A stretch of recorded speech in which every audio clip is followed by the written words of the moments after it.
Hey guys, what's up? My name is Sean Wayne and today tara at scrutinize natin itong post ni Miss Crisette Loretta Chu. Okay. Tungkol sa statement ni PBBM. Kanina nga guys, sa previous video natin, pinakita natin doon yung isang video na actually gagamitin din natin. Babasahin muna natin tong claim ni or rather post ni KLC and then babalikan natin yung video. Ayon kay Miss KLC dito. Okay. Listen. There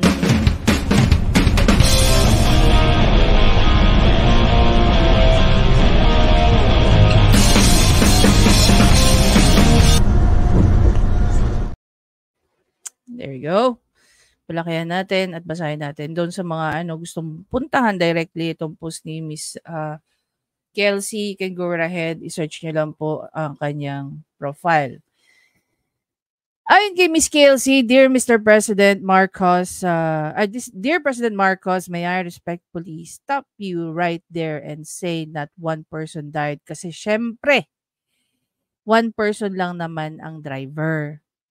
Hindi rin ninyo inoperate ng dahan-dahan kasi kusang dumaan ng checkpoint yung van na punong-puno. Wala kayong approach dahil walang operation. Dumaan sa checkpoint, flinag, sabi ng driver, di niya alam ano dala niya. Paano makikipagpatayan yun? Lusob muna po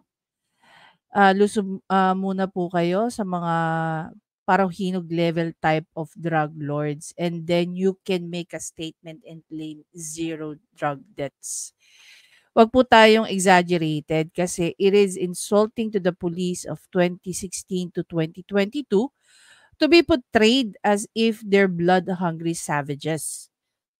When they put their lives on the line in high-risk operations with months of strategy and hard work for you to compare their operations where people died, including their own fellow police, with a simple checkpoint where the driver didn't even have an idea what he was doing. You used the term operation loosely in this case. Wag ka pong shady. To insult Duterte, you insult the police in PIDEA without even realizing it. Wala pa po kayong nahuhuling big time na drug lord para magsalita ng tapos. Yan, sabi ni KLC. In a statement of, pinost niya rito yung na statement ni PBBM. This is the biggest shipment of shabu na nahuli natin, but not one person died. Walang namatay, walang putukan, walang nasaktan. Basta inoperate natin ng dahan-dahan. Yan naman dapat ang approach. Para sa akin, yan ang dapat approach sa drug war. Okay? Dito, hindi nyo ba napapansin, nakawawa yung taong bayan. 'Di ba? Yung kanya-kanyang pabuladas ng mga politiko natin, ang ending, gumagawa pa sila ng ganito. Honestly, maraming question nag-arise para sa akin. Kasi nakakabasa naman po kami ng mga cases wherein nahuhulihan ng mga drugs. Kalimitan, if not always, no? Yung mga ganitong klase na operation, we're talking about billions worth. Yan po maingat na tinatransport ng mga big time na drug pushers. Tsaka first time ko pong nakarinig. Alam nyo, eto magpa-deliver ka lang sa Lalamove, sa Grab. Tatanungin pa ng mga rider natin, ano po yung i-deliver? Pagkain ba, dokumento ba, or anything? During the pandemic, guys, maraming mga drug pusher na ipinapadaan sa mga delivery guys natin. Yung pagpapadala ng drugs. Kaya sila madalas na checkpoint. Madalas silang pina-plug, ini-inspect, inaano. Kasi nga nagkaroon ng trend na gano'n Yung rider na lang, as simple as that, yung mga rider lang, tinatanong kung ano laman o ano yung i-deliver, ano laman ng content. Gaano kalaki. Siya pa kaya na may bit-bit siya ng ganyang kalaki? roughly 1.4 or estimated 1.4 tons. Hindi ka mag-iisip, hindi ka magtataka. Ano kaya yan? Para pag tinanong ka, hindi mo alam kung ano sasabihin mo. I find it very shady nga naman. I find it very impossible na hindi mo tatanungin kung ano yung i-de-deliver mo. 'Di ba? Hmm. Then paano nga naman magkakaputukan? Imagine ninyo maraming agents o maraming pulis ang naandun, tapos mag-isa ka lang. That's already suicide, kung lolabang ka sa mga 'yan. Pangalawa, wala naman report. May report ba na meron siyang bitbit na baril? Wala rin. So, ilalaban niya suntukan. Kahit suntukan 'yan, kahit kamay pa gamitin 'yan, kuyog siya diyan sa checkpoint, 'di ba? Siyempre dahil hindi nga niya alam yung bitbit niya, dadaan siya sa checkpoint. 'Wag na tayong maging pilosopo. Hindi niya alam, eh. So, dadaan siya sa checkpoint, reluctant siya.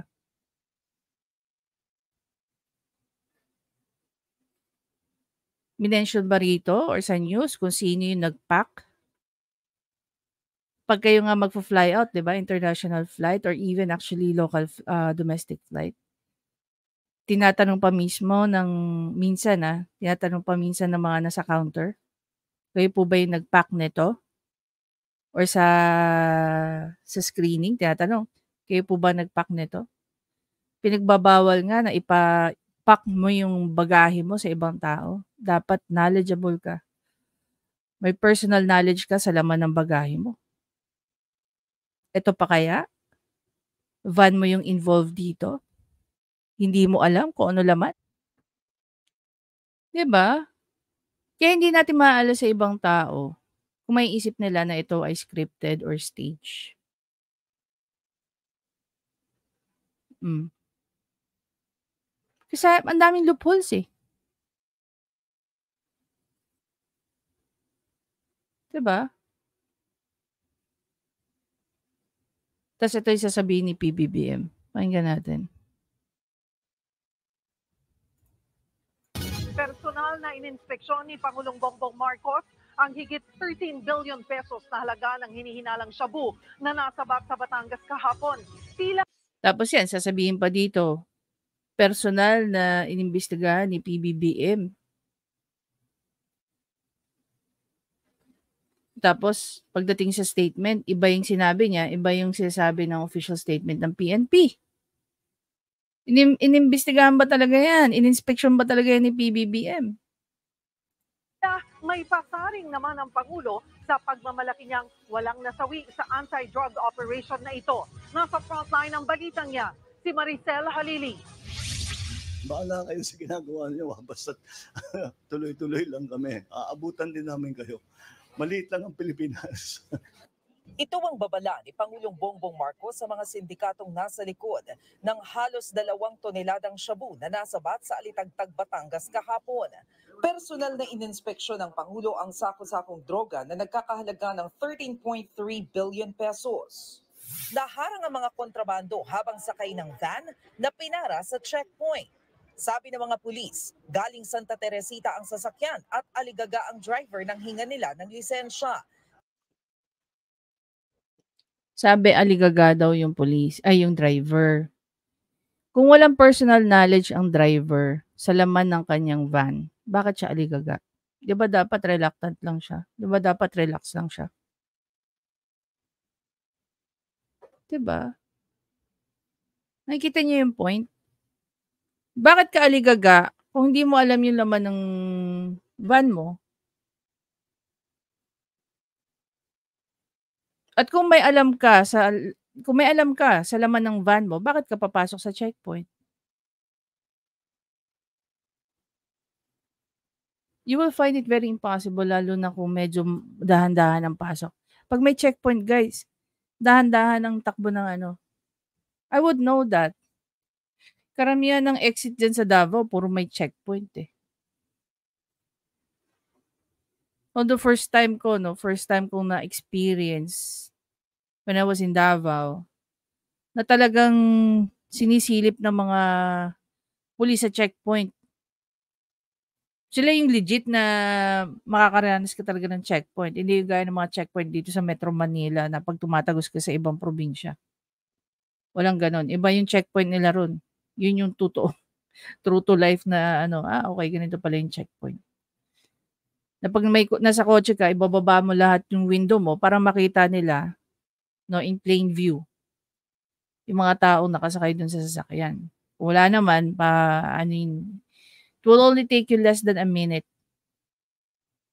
Dito may nakalagay na checkpoint, yun lang, tapos paparahin nila yung mga motor. Napansin tuloy nila ang nakatakip na trapal sa likod ng van. Nang tanggalin, dito na tumambad ang sako-sakong plastic container na nabistong shabu. Base sa testing at inventory, lumabas na mataas ang kalidad ng mga nasabat na shabu. Alam mo, eto may mga nababasa rin naman kaming cases tungkol sa mga ganito yung sa checkpoint. Okay, unlawful search, unlawful ng warrant. Nangyari ito, itong case na to, hindi naman to nangyari sa checkpoint. Parang may isang yung nahulihan nila, plinag lang nila dahil itong lalaki nagda-drive ng motor na walang helmet. Okay, traffic violation. And then sinearch siya, sinearch siya nung isang pulis. For safety reason lang, baka may dalang barel, may dalang kutsilyo, bigla silang saksakin or what. I don't know. So, itong taong to actually, in-invite nila sa police para bigyan ng citation. Ay, sorry. Doon pa lang on the spot, binigyan nila ng citation. Tapos, nung kinapkapan nga ng police, may nakuha sa kanya sachet ng drugs. So, kinasuhan nila yung lalaki for that. Maniwala kayo sa hindi. Inakwit yun ng Supreme Court. Alam niyo kung bakit?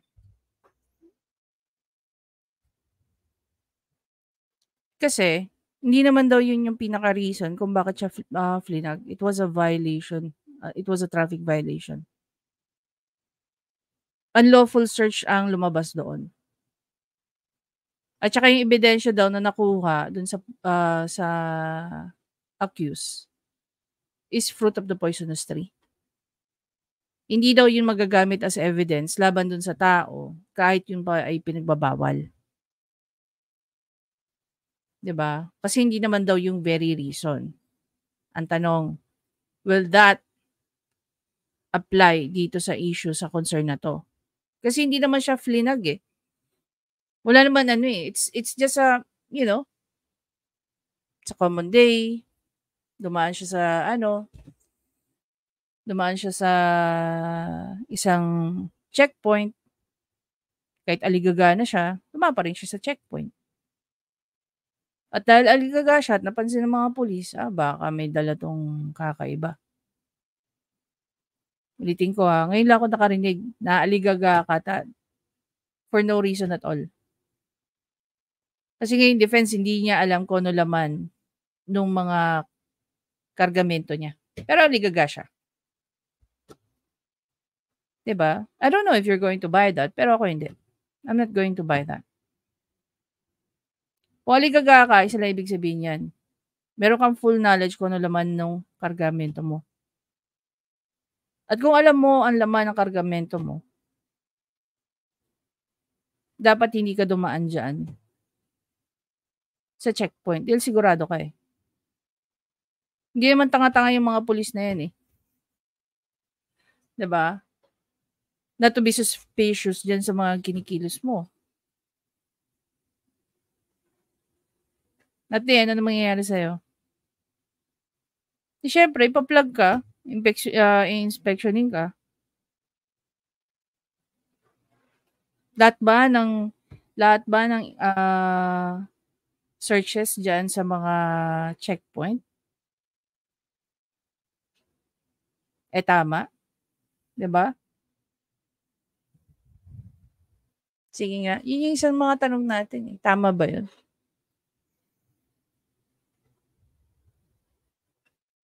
Kaya itong ano na 'to, napakalaking napakalaking question nito.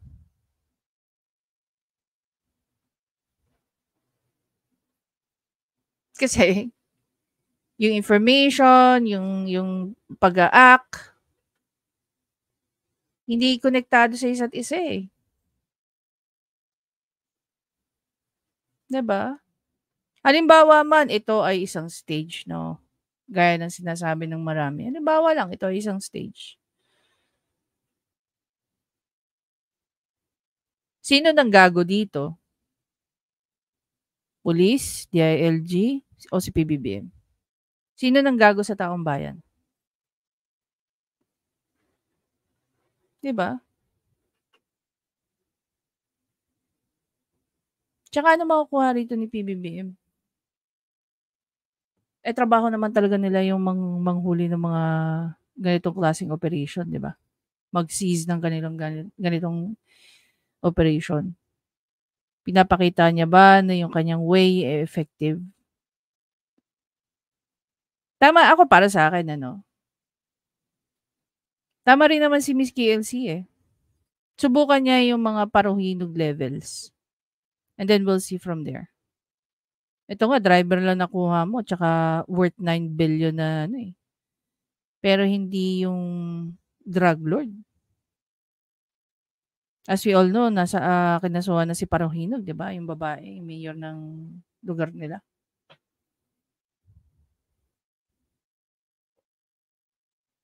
Hmm. Sige nga, kayo tanungin ko, kung kayo driver ng van na 'yan, hindi niyo ba itatanong kung ano yung i-de-deliver niyo at saan?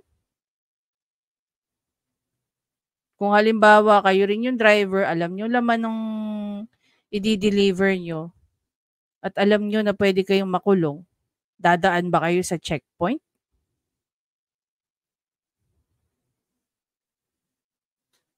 'Di ba?